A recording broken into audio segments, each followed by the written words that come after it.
আসসালামু আলাইকুম রহমতুল্লাহি ওয়া বারাকাতুহু।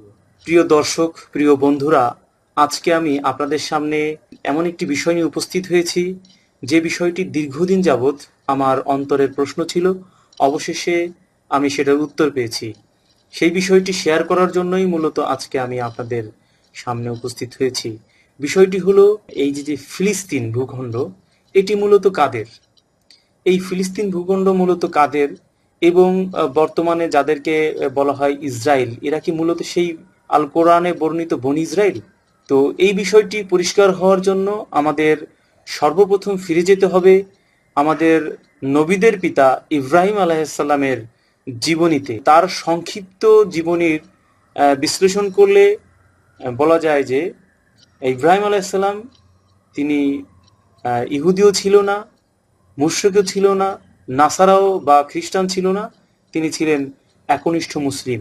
এ ব্যাপারে মহান আল্লাহ তাআলা সূরা আল ইমরানের ৬৭ নম্বর আয়াতে বলেন, ইব্রাহিম ইহুদি ছিল না, নাসারা বা খ্রিস্টান ছিল না এবং মুশরিকও ছিল না, কিন্তু সে ছিল একজন একনিষ্ঠ মুসলিম।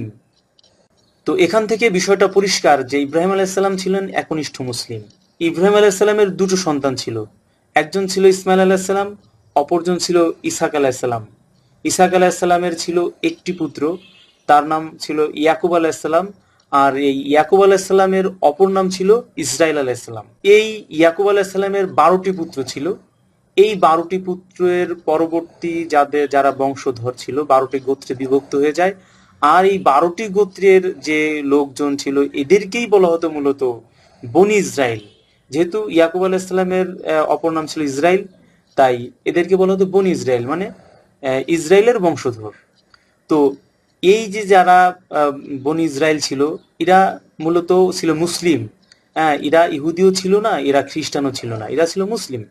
পরবর্তী সময়ে এদের মধ্য থেকে একদল অবিশ্বাসীর জন্ম হয় এবং এরা তাওরাতকে কেন্দ্র করে ইহুদিবাদ বা ইহুদি যে ধর্ম, যেটা বলা হয়, এই ইহুদিবাদের সৃষ্টি করে। ইহুদিবাদ মূলত তাওরাত কেন্দ্রিক হলেও এটি সাধারণত তাওরাতকে এমনভাবে বিকৃত করেছে যে এখন আসলে মূল তাওরাতের কোনো অস্তিত্বই নেই। সুতরাং এ থেকে পরিষ্কারভাবে বোঝা গেল যে বর্তমানে যারা ইসরায়েল, এরা আসলে সেই বনি ইসরায়েল নয়।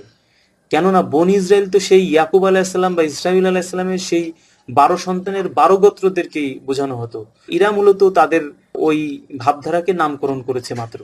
এবার আসি যে এই ভূখণ্ড কাদের।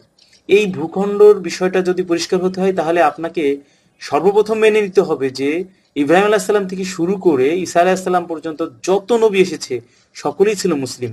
আর তাদের আবাসস্থল বা তাদের শাসন কেন্দ্র বা তাদের রাষ্ট্র ছিল এই প্যালেস্টাইন। অর্থাৎ এই প্যালেস্টাইনই ছিল মূলত মুসলিমদের রাষ্ট্র।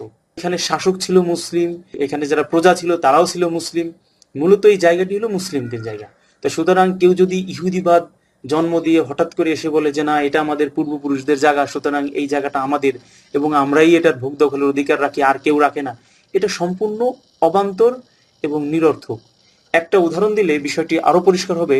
ধরুন, আপনার এলাকায় সবাই মুসলিম, হঠাৎ করে কয়েকজন লোক একটা মতবাদের সৃষ্টি করলো। মতবাদের সৃষ্টি করে ধীরে ধীরে যখন তাদের দলটা ভারী হলো, তখন আশেপাশের এলাকার কিছু শক্তিশালী বা মোটামুটি যারা একটু মোরাল টাইপের মানুষ, তাদের সহযোগিতায় একসময় তারা দাবি করে বসলো, যেহেতু ওই এলাকায় আমার পূর্বপুরুষ ছিল, সুতরাং ওই এলাকাটা আমাদের, সুতরাং যারা আছেন তারা বের হয়ে যান। তাই এই ধারণাটা যেমন অবান্তর, ঠিক বর্তমানে যারা ইসরায়েল, তাদের ধারণাটাও ঠিক এরকম। যেহেতু আমাদের পূর্বপুরুষদের এটা ছিল, কিন্তু তাদের পূর্বপুরুষ তো ছিল মুসলিম, বাট তারা তো মুসলিম নয়। তো আশা করি এই বিষয়টা থেকে আমরা সবাই পরিষ্কার হতে পারলাম যে ফিলিস্তিন ভূখণ্ড বা প্যালেস্টাইন মূলত মুসলিমদের, এটা অন্য কারো কোনো অধিকার নেই। বর্তমানে যা হচ্ছে এটা সম্পূর্ণ সন্ত্রাসবাদ, এবং ইসরায়েল যারা এই ইহুদিবাদের, এরা মূলত হলো একটা সন্ত্রাসী গোষ্ঠী এবং এরা এটায় চালিয়ে আসছে দীর্ঘদিন যাবৎ। ইনশাআল্লাহ আশা করা যায় আল্লাহ তাআলা এদেরকে সমূলে ধ্বংস করে দিবেন। সুবহানাকা আল্লাহুম্মা রব্বানা ওয়া বিহামদিকা আশহাদু আল্লা ইলাহা ইল্লা আনতা আস্তাগফিরুকা ওয়া আতুবু ইলাইহি।